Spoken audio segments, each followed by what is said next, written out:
The Far East and a Bridge Too Far.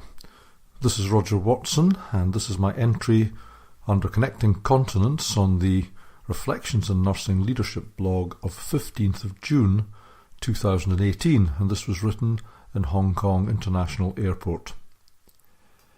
Viewed from the outside, China can seem impenetrable and daunting. My most recent visa application was initially refused because I was an editor-in-chief and thus, in their view, a journalist. FACE, or Mianqi, prohibits Chinese officials from backing down, demonstrated in my phone call with the embassy. But a solution always arises. In this case, a letter from my publishers at Wiley confirmed my status but assured them I was not there to write or report as a journalist. They also explained that Jan is an academic journal, not a newspaper. In the future, I must ensure that letters of invitation make no mention of my editorship. Next problem. I'd been asked to give a lecture at a conference, and this was not permitted. Lecturing is a job and requires a work permit. The compromise? Well, I was permitted to give a speech. My visit to China, my second this year to the Far East, lasted a little over 24 hours. The bureaucracy left me with a dark cloud over my head, but as always when I entered China, the doubts and fears dissolved when I received a welcoming smile from the immigration officer at Beijing Airport and was greeted with a wave at the arrivals lounge by my very enthusiastic helper.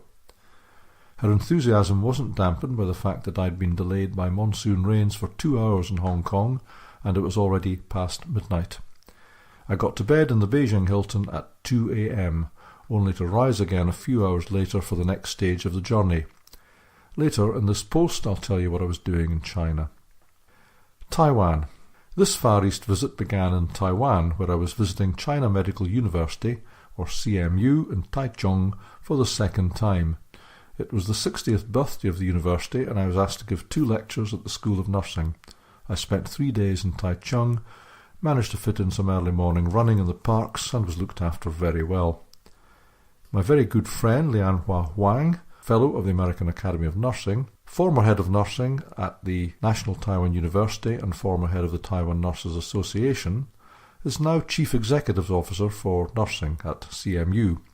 It's a new post with responsibility for overseeing and integrating nursing across the university's campuses and associated hospitals. Huang also represents a region in Geneva, Switzerland at the International Council of Nurses. A tour de force of Taiwanese nursing, she's always busy, but always has time not only to meet me, but to take me to my favourite restaurants. On the return journey, I spent a day in Taipei catching up with several old friends before leaving for Hong Kong. Hong Kong. Most of the next week was spent in Hong Kong serving on several Hong Kong University grants committees, the General Research Fund, the Early Career Researcher Scheme, and the prestigious Fellowships Awards Committee. I do not serve, as you may assume, on the medical panel where nursing research is considered, but rather on the Arts, Humanities and Social Sciences Committee, to which many nurses also submit applications. We deal with a fascinating spectrum of topics, ranging from archaeology to design. I nod sagely at the appropriate times until something I understand is tabled. The committee work is the tip of the iceberg in terms of the work we do. In January we were presented with the complete list of nearly 200 applications and asked to indicate our preferences. After they are allocated in February, we spend 4 months finding reviewers and conducting our own reviews. The work is not easy, but it's a great pleasure, and it's a privilege to spend 3 days with some of the top scholars from some of the top universities across the world. For example, Harvard, Berkeley, UCLA and Oxford. China. I was in China at the invitation of the Chinese Nursing Management Journal, which, along with 2 other journals, is published by the Chinese Association of Nursing Managers. I gave the opening keynote on challenges for nursing management at the 2018 China Nursing Management Conference in Tianjin. I think it was a record audience for me, 3,000 people. Not spoiled for choice regarding topics, I selected the scope of the role, the ageing nursing workforce, demonstrating cost-benefit of nursing and leadership training. Tianjin is 30 minutes from Beijing by high-speed train.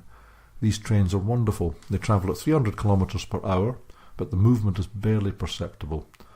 The longest trains of 16 carriages, and at what I call the pointy ends, 4-berth business class carriages rival in comfort anything offered by most airlines. My visit to Tianjin was too short to explore the city. Just over 24 hours after arriving, I rose early to take a direct flight from Tianjin to Hong Kong, from where this blog entry was submitted. In my previous entry, I mentioned I was preparing to run a 10-kilometre race over the Humber Bridge and back. It's the second longest suspension bridge in the world. The longest is here in Hong Kong. I didn't do too well. It was very hot, and despite lots of running, I'd not done enough training, specifically not enough hill training.